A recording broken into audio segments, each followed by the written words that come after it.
Hello there everybody, this is Alex from Hardcorian Guides, bringing my guide for BioShock Infinite on 1999 mode without using any of the dollar machines. Today we are doing level 7, which will be called, Hall of Heroes. And, last episode we did, what's it called? Soldier's Field. And then we go back to Soldier's Field right after this, and then go to Finkton Proctor. Sorry guys, I'm extremely unprofessional right now. I've been doing this thing 3 fucking times in a row right now. I'm getting kind of tired of doing this fucking stupid ass video. So, for those wondering what happened, essentially, yesterday I recorded commentary for this entire video, and I never actually hit Audacity, so I was pissed. And then today, my computer just wants to go fucking haywire and make so much fucking noise that it annoys me, so I had to go fix up that, and I think I might have finally fixed the damn thing for good. Don't know yet. You're still probably gonna hear it in the background, but at this point, there's no changing this. There's nothing I can do to fucking fix this piece of shit. You know, it's dead. My computer is just fucking gonna be annoying and wants to be in every one of my videos, so then fine, be it. But yeah, so the first part of this level is not too difficult. You know, you got a lockpick that you can go pick up, you got a bunch of supplies, and you have a salt thing that can essentially replenish all of your salts. So in case you need that, and especially you're probably gonna need it for later, then come back there if you ever need it, because these doors, for the most part, will technically be open to you throughout the entirety of the section. So, one weapon we have that we can use in this area is going to be the RPG, and I pick it up because we're going to have to fight 2 hordes of enemies, and I feel like the RPG is quite efficient with it. I mean, they have the shotgunners too, but they give you an RPG, so it's like, might as well take it. If you don't prefer RPG, then, you know, whatever, but I do. So, when I was first recording this video, there was one thing I was trying to explain that I don't think I explained very well, so I'm going to try to explain it here. There's going to be at least a total of 3 weapons that I'm going to be trying to upgrade. Not necessarily to the fullest, but more of like my main focus of weaponry that I decide to upgrade, so I can spend less money and just worry about, you know, upgrading Vigors and such, and anything else that I would feel like needs upgrading. So, one of them is the machine gun, and the other one is the pistol, which I've explained before that those are the main 2 that I'm probably going to be using quite a lot. And if ever there's a chance I can use a carbine, I probably will more likely pick that up, because the carbine is one of my favorite weapons here. And I'll probably end up trying to upgrade that as well, trying to upgrade as much as I can, you know. Again, I don't have to upgrade to the fullest, but just more of like having, you know, the extra like accuracy or damage or something like that upgrades, I feel like are very efficient enough to have. Now, my rule of thumb is just pick at least 3 weapons or so, just to try to focus on upgrading. Like, you know, pick 3 main weapons that you're probably going to be using throughout the game that you personally like to, you know, work with. Try to always have them on hand just in case. But, of course, this game, it's kind of hard to do that, you know, essentially, because machine guns run out of ammo pretty quick, and then you drop that and you pick up something else. And this game gives you a nice bit of... They give you a nice arsenal, I'll give you that. They give you a plethora of guns that you can use at your disposal, so you never really run out of guns. But, like I said, just if you want to play like I do, then just go ahead and try to pick particularly 3 weapons. Of course, if you got the money to, you know, if you got the expendable money to go ahead and spend it on whatever you feel like, then yeah, by all means, upgrade your weapons if you wanted. Or even upgrade your Vigors if need be. The only 2 I'm really going to be working on, well, I should say 3.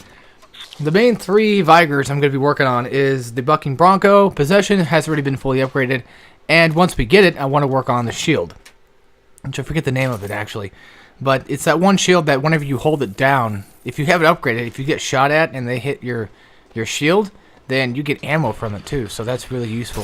That's going to be pretty useful for the Comstock, Lady Comstock fight, which hasn't even like happened yet, which I'm still surprised. I tend to forget how long this game is, because this is essentially quite a lengthy game, to be honest with you guys.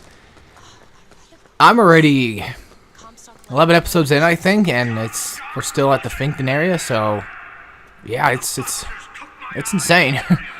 Well, you know, the game says there's like, I think 40 chapters or something around there, so of course it's gonna be a little bit lengthy. Alright, so upon coming in here, my best tip to you is, one of the obvious tips is just essentially, just hide behind cover. Find a place that has a fuck ton of cover, because like this room right here does not have a whole lot of cover. So One place that you could probably hide out at is over there in that little balcony, that little deck up there, and just hide up there and waste them that way, if you wanted to. And then, of course, we had the firemen we had to deal with, which this is why having Bucking Bronco was nice, because I did explain this before, but whenever, you know, he starts to try to, you know, suicide bomb himself or try to detonate himself, he'll run toward you. You just Bucking Bronco his ass like so, and let him blow up on his own, and there you go, he's done. And then the next room that we get to deal with is going to have a crow. A crow guy. I don't really know what to call them.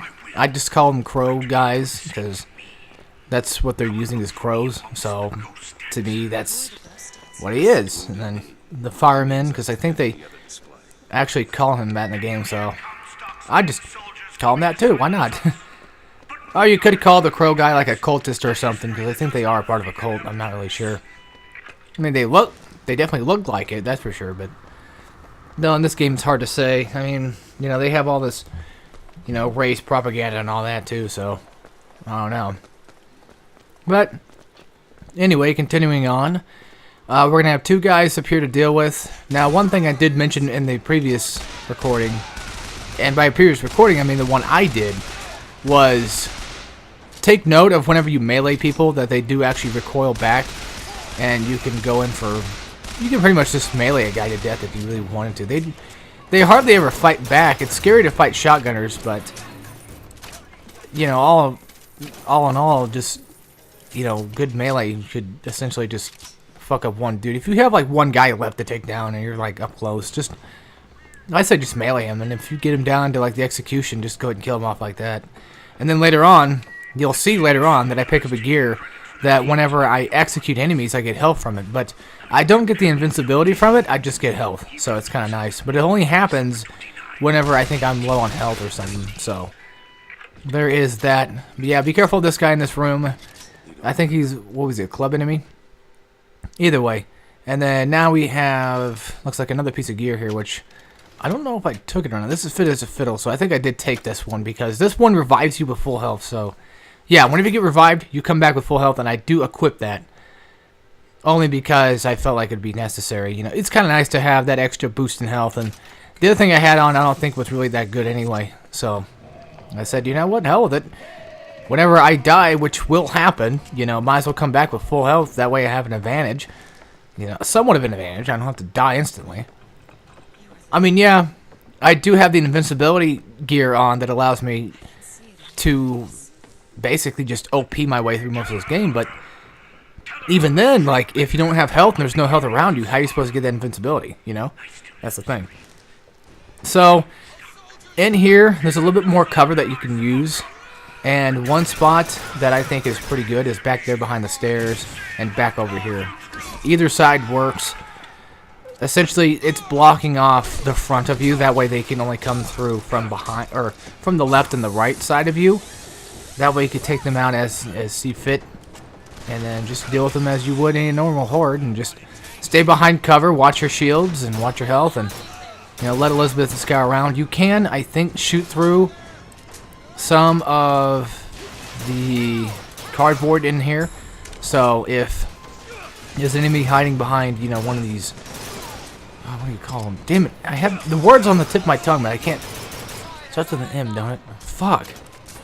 But anyway, if you're hiding behind, you know, one of these portraits, then yeah, you could shoot right through them and just such a get an eye shot off. But I think they can hit you as well. So now there's two ways in here. There's this one, and then there's the one with the guy, you know, with the crow powers.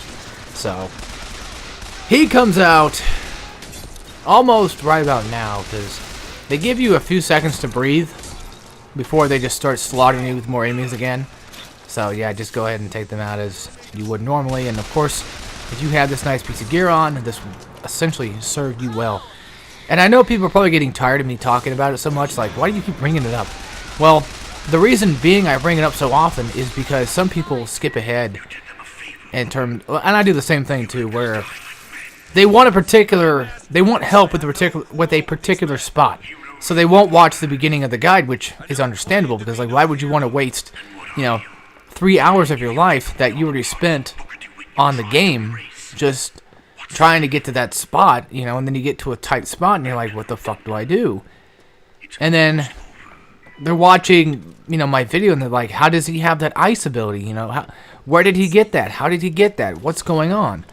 And, you know, sometimes instead of looking up, they ask me, like, how the fuck did you do it? And it's like, well, I tell them, but it's like, you should be watching, well, I don't say that you should be watching the video, but, you know, what I'm saying right now is, the reason why I tell people now is because of those people that do come in late, and, you know, I don't, instead of having them ask me the question, like, how'd you get it, and save me and them the trouble, it's like, might as well just tell them, in at least the beginning of the video, or at least throughout the majority of the video, telling them, hey, this is what I have, this is where you get it, there you go. Well, I don't really tell them where to get it. You guys should know by now, like, you know, you can restart your gear, but not everybody knows. That's the thing that you gotta remember, like, when you're doing guides, like, not everybody knows everything. The same thing with Let's Plays, like, you can't just always assume that everybody's played the game before, you know. That's a quote from Johnny from SGB talking to Matt about, you know, fucking spoiling Kingdom Hearts, so... yeah. But yeah, like, you just can't always expect people to know what you're doing. That's the thing, too. Like, not everyone's gonna know. And I get a lot of people always asking me questions, and one particular question I don't really like too much is the question of, like, how do I fix this glitch? It's like, I don't know. I honestly don't know, okay? You know, I don't know how to fix your guys' bugs, okay? I don't understand... You know, where these bugs are coming from. Like, the only bug I can remember off the top of my head that I could probably tell somebody how to, you know, get past would be the one in Call of Cthulhu, you know, the Dark Corners of the Earth one, where you're on the ship shooting at fucking Hydra or whatever it was, or Dagon, and then fucking, you know, you're supposed to shoot these lights in the background, but you can't even see the guys, so you have to just wing it, and it's like, well, there you go. That was a pain in the ass bug back then. Oh my god, that almost ruined my game too, I swear. And at least I wasn't the only one with it, and there's somebody else that had the bug too, and they found their way through it. And I was so pissed. I was like, come on. It's like, come on, man. I despise bugs in games, but you know, it's something that we just gotta deal with. And after working on a game in RPG Maker, yeah, call that lame if you want. You know, after working on it with my friend, those bugs are gonna happen, and it's like, well, the only way to get rid of them is to fix them, so... either we fix them, or, you know, if it's a game like this, the developers need to fix it. So, yeah, don't bring it up to me, bring it up to them. I'm not the one that made the game. It's always weird, like, people always ask that. They always ask about, like, Xbox versions, too. It's like, I don't know shit, okay? I don't know anything about Xbox versions. The only versions of a game I know about, even then, I still don't even know, like, a full percentage of, like, what the fuck I'm doing half the time is what game I'm playing, which is usually on PlayStation, so... yeah, I apologize for sounding like a dick to you guys, but I'm just telling you, you know, that I don't understand all of your problems. So, sorry I can't help all the time, but I can only help you with so much. I can only help you with essentially getting through the game, so. Alright. Now we're on to a new part right here. Elizabeth is just explaining that there's like a couple tears we can use. There is a fright hook that is on the other side of us that we can just cling to for a higher advantage. There's nothing really up there besides just having the advantage of having, you know, the hook to use, and you could just jump on top of somebody if you wanted. Then there's also the machine gun down there that has the cover with it, and that's a pretty nice one. I do summon that one out first, and then I take it away after a little while. That way they don't break it. Because yes, even though having the machine gun out is nice, it does break. But unlike the mosquito tears that we get later on in the game, you can't bring it back. You can bring back the cover, but you can't bring back the gun because it's completely destroyed. Which I think is odd that the mosquitoes are the ones that you can bring back infinitely. It's just odd. One thing I explained back in my previous recording of this was you can shoot RPGs out of the air just like that if you wanted to. It's kind of a waste of a bullet, but it's just something you can do. Which is kind of neat that they actually put in the effort of doing that. Also, the RPG guys take forever to take down, even if you shoot him in the head, and you'll see that eventually coming up pretty soon. Where I shoot a guy like, I think 4 to 5 times, and he just still doesn't go down. I shoot him right in the head. Shoot him right in the head and he doesn't die. So, my tip here is to just stay up here as long as you possibly can with a sniper rifle. Because A, you got nice advantage, so might as well use it. And B, your gun is up here, so it's like, well, if you pick up the sniper, then your gun's up here, and it's like, might as well just, you know, grab my gun later when it comes back. And of course, Elizabeth has some ammo for us, and then there's gonna be somebody that's gonna take, well, he's gonna tank our fucking sniper, that's for sure. This asshole right here, like, I pinned the shot right onto him, but he still doesn't fucking die for whatever reason. And yeah, the RPG guys typically don't shoot at you until they see you somehow, or they see, well, right now he's shooting at the machine gun, but sometimes they stand still, so you can just pick them off like that. There's no real way that I know of how to kill these guys particularly any better. Man, I see that there's nothing up there. I thought it was like a health pack, but there's absolutely nothing up here that I found. This right here is just a piece of gear that I had on whenever I jump off a skyhook, or just anything for that matter. Then I can get a nice little speed boost when I land on the ground and kind of have more movement speed, which I don't really care too much for, so. Honestly, there might be something up there. I probably just missed it, but I didn't really care at the point. Oh, man. This part coming up pretty soon. It's going to be a pain in the ass.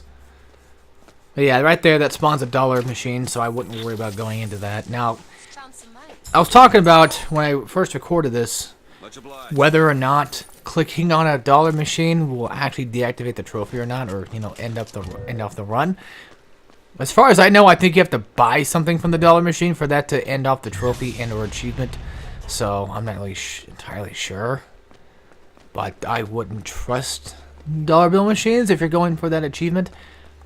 Honestly, it does make 1999 mode a little bit tougher, but it's still not completely unbearable, because like I mentioned before, yeah, it's a pain in the ass, but we still have, you know, Elizabeth that can actually help us around, so it's nice that we have her in terms of a gameplay essence, but in terms of a story, I don't really care for very much. So yeah, there's nothing in here that I want to buy. There's like RPG or like RPG upgrades, and I think a sniper upgrade, and I can barely even upgrade my Vikers. And then later on in the game, I get fucked so hard I couldn't even upgrade it. I just lost close to like near all my money. So there is that.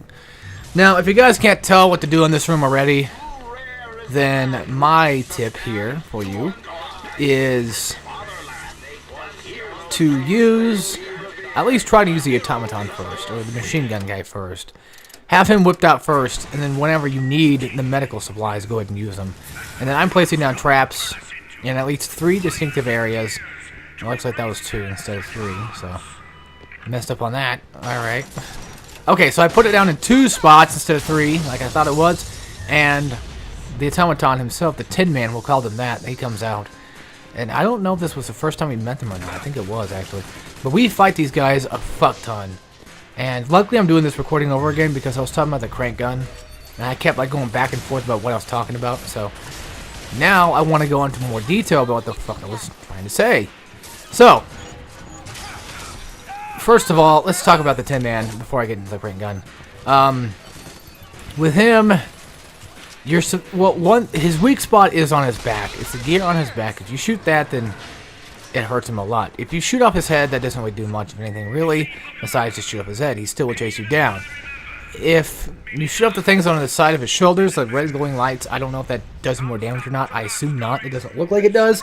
So, that's kind of out the window, and whenever you kill him, he drops a crank gun, which I think, in my opinion, it's better useful on fighting big enemies rather than small groups of enemies. You can use it whenever you feel like, yes, but in my opinion, I feel like I use it, or I would rather use it on bigger enemies, and I feel like it's just easier to take them down with a crank gun, because, you know, you're winding that bitch up for a while, and those guys take a while to shoot down, so might as well use a crank gun that has no upgrades to it, you know, and only has a set amount of ammo until you pick up another one, which you barely ever find anyway, so there's that.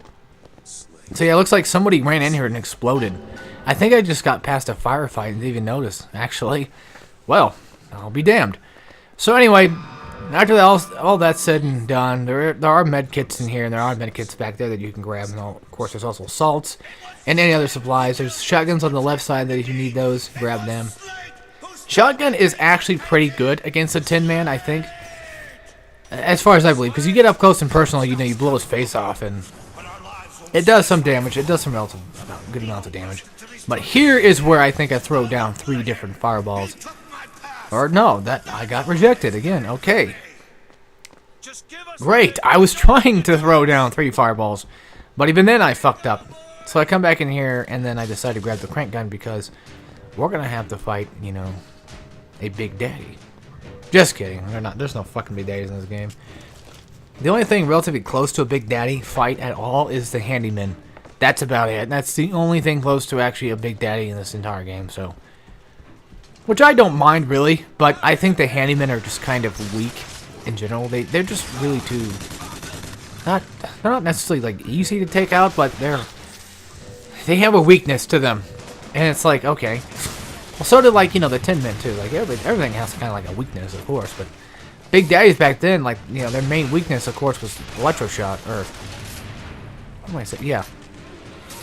Well, yeah, electroshock. What the fuck am I talking about? Well, anyway, you know, lightning, pretty much. Like, shocking them is, like, one of the biggest weaknesses that you can use against a Big Daddy back then, especially a bouncer, because they can't do shit. You know, they're made out of, you know, technology, so... well, they're mostly mechanical, so that way, when you shock them, you do that, you have that good stun, which you can essentially stun everything, but... back then, it really did some damage against machines, so... alright. My tip here... oh, Lord. You're going to have to fight a fireman, you have to fight a bunch of fucking assholes. I know I'm using the crank gun on, like, the other guys. You know, I just mentioned, like, oh, yeah, I like crank gun on Tin Men, which I still do. But, you know, like I said, you can use it at any region you wanted to. I just whip out the good old RPG on this part and just nail these guys down. Using the Murder of Crows is nice for a little bit. I mean, that's one thing you could also upgrade as well, to have the extra bit of stun damage. Well, just the extra bit of stun, I should say, where, you know, you stun them for a little bit longer. That way you get more chance to essentially just, you know, kill these assholes off. Because, you know, whenever there's like a big group of them, you know, the crows don't last long enough without being upgraded. So, might as well have it. Alright, so there's an infusion in here. Grab that, and there you go. Grab whatever you want. And yeah, if the fireman comes out to try to, like, attack you, then just go ahead and use the bucking bronco to send his ass in the air and let him explode on his own. Eventually, the Tin Man does come out. I think he jumps from the left side, so we'll have to wait for that. There he is. And as you can see right there, there's those big gears right there in the back. And you saw I did a fuck ton of damage to him, though. But I do die. And whenever I do die, he comes back to, like, full health and everything. And that's one thing you gotta be careful of, especially in fights like this. And I'm being stupid with it, too. I'm being a complete moron and essentially getting myself killed. Even though I, you know, shouldn't have tried to get myself killed. I should have ran toward cover. And as you saw there, I was trying to run toward that room to essentially give myself cover. And that was not working out. He had me down, so... but if you do die and respawn, then you typically get ammo out of it back. You at least get a full clip from it. The Murder of Crows, as far as I found out, doesn't really work too well on Tin Men. It works, but they swipe them away really fucking fast. So, if albeit, I wouldn't say use the Crows. If anything, just whip out, you know, the Devil's Kiss and at least get some more fire damage or something on them. Like, even bucking bronco I don't think would work on them either, so that's just a waste of time. Until we get the shock jockey, Tin Men are just going to have to just, you know, be the way they are without having any sort of stun option to them. Which also, one thing, there's shock jockey crystals down here on the ground right now, and I don't know if enemies can run into them. We can run into them and get hurt, but I don't know if enemies can. And I'm also surprised that whenever you hit, like, lightning crystals or whatever, or the shock jockey crystals, they don't actually stun you. You just take the damage, run away, and there you go. But for enemies, they do get stunned, so. Which, one thing I do want to say is I love the Vigors in this game. I fucking love them, because I like the idea that you can essentially charge up every single one of them and, you know, either place down a trap or just do, like, extended amounts of damage or something particular to that type of Vigor, you know. I like that. I think that's cool. I mean, yeah, they got rid of Cyclone Trap, but they replaced Cyclone Trap with literally everything here. I mean, yeah, you replaced Telekinesis with Bucking Bronco, but at the same time, you know, Telekinesis in this game doesn't really matter much, I think.